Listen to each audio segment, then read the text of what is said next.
The McLaren 765LT Spider is perhaps the ultimate expression of Woking's crazy 720S supercar. They've taken an already ballistic car and made it more track focused, while still retaining its usability on the road. The twin-turbo 4-litre V8 now makes more power and torque, and the 7-speed twin-clutch gearbox has shorter gear ratios. There's a new titanium exhaust which is 40% lighter and now spits fire, bespoke springs and dampers, and it wears the brake calipers from the track-honed Senna as standard.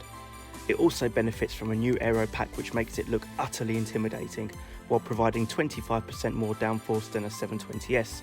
So, with all that said, let's see what it's like.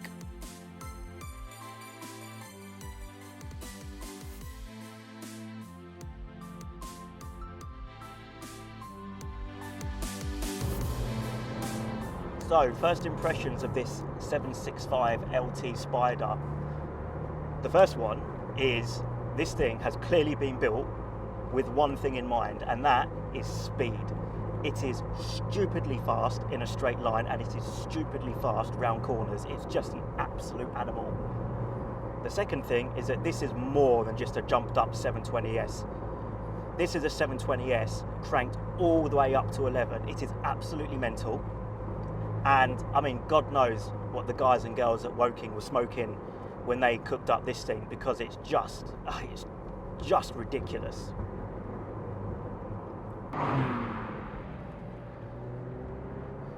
Yep, this thing is significantly faster than the 720S. So we have 755 brake horsepower, which is crackers, in a car that weighs less than 1,400 kilos at the curb.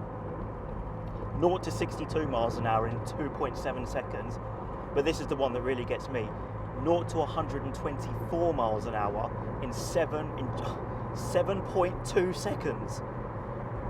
Unbelievable. So what have they done to make this car faster than a 720S? Not that that car needed to be any quicker. Well, first of all, it's got more power. Secondly, they took some weight out, so this thing weighs about 80 kilos less than a 720. But what they've done is they've shortened the gear ratios, so you get a more intense acceleration. In fact, just so happens we're coming up to a straight piece of road here.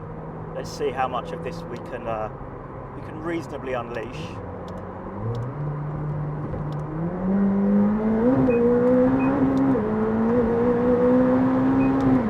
Jesus Christ. I'm going to be real with you guys. I've been driving this car for 4 days now, and I've been on some long journeys in it. You just don't get used to that. That is bonkers. It is the only way I can describe it, and you have to experience that at some point in your life. It's a joke. It's a time machine. It is an absolute time machine. This thing bends space and time. It doesn't accelerate like a conventional fast car. It just warps space and time. This thing is literally hyperdrive for the public road. It is ridiculous. Christ above.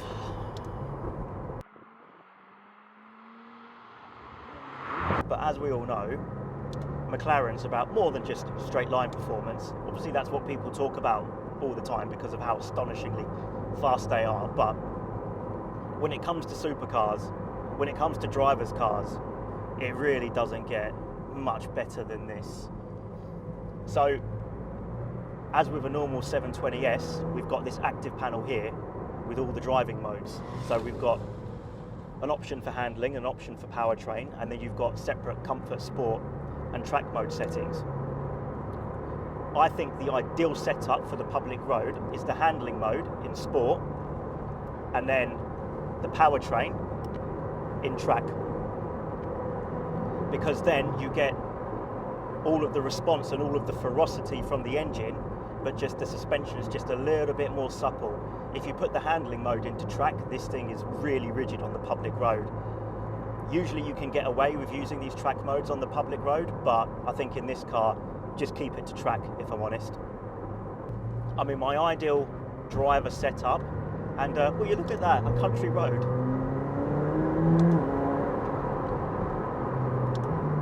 Steering, incredible, so light but so accurate, and just all the feedback you could ever want. McLaren make the best steering in the business, end of story.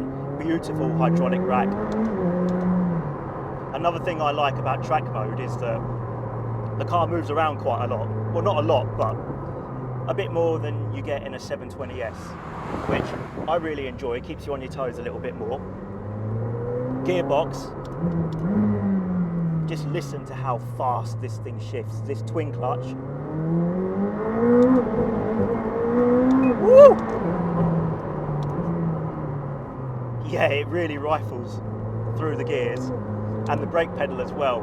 Lots of progression, lots of feel, and when you need to anchor down and stop in a hurry, it really stops in a hurry. What an incredible thing to drive.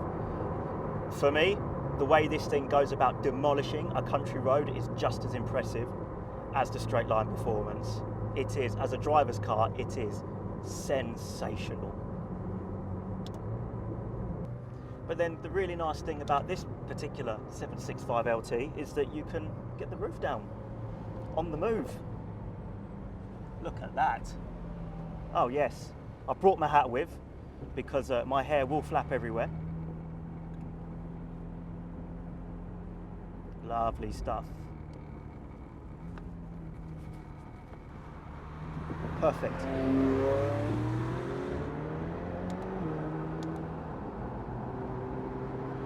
And now we're exposed to the elements. Let's get these windows back up.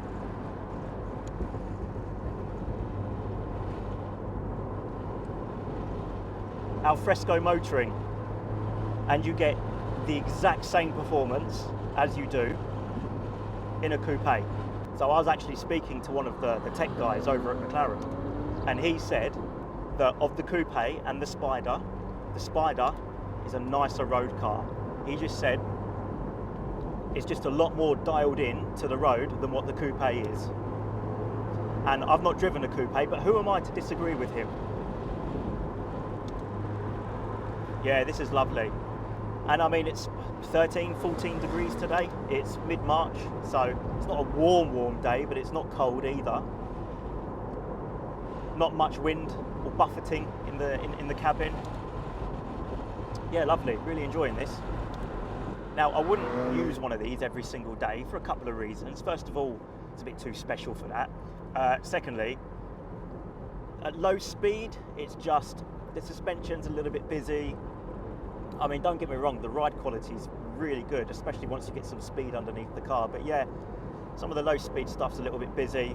The gearbox is a bit clunky at low speed as well. But of course, that's not unusual for a twin clutch in a high performance vehicle. Also, this seat looks fabulous. As you can see, it's straight out of a P1. This is the standard seat for this car, but I'll be honest, it's very firm and there's not much wiggle room. Holds you in place when you're going around corners really quickly, but when you want to do a longer journey, it's not the most forgiving. And I would know, because we went all the way to Donington Park, which is about 3 hours from where I live, the other day, and yeah, I was a bit sore by the end of the day. So yeah, not a daily driver, but when you want to go for a hoon, or if you're thinking about going for a track day, this thing is just unmatched. Utterly unmatched. But of course, everything that I've just said is mildly irrelevant because you can't buy one of these new anymore. They only made 765 of them, and well, all sold. And because these are so rare and so special, used values are now at a fair old premium compared to what you could pick one up for new at the time. I think they're about 280 grand. Obviously you can spec lots of options on it, but I mean, you're looking at least 400,000 quid for one of these now, which is a heck of a lot of money, but you are getting an insanely special car if you happen to be in a position where you can afford one of these and you want to pick it up on the used market. What a machine, honestly. I think as far as supercars go, it's as pure a driving experience as you're going to get. I think in terms of the outright speed and performance of this car, unless you're paying £1 million quid, you're not going to go any quicker than this. I'll tell you that right now. This is hypercar performance. Utterly bonkers. What an incredible thing. Thank you, McLaren, for letting us spend the time with it. It's just, I've spent a lot of time in 720Ss, and I always wondered how much better could they make it. Well, here you go, a 765LT. Incredible. What the hell are they going to do next? Anyway, thanks very much for watching. If you liked the video, please give it a thumbs up. Subscribe to the channel, and we'll see you in the next one.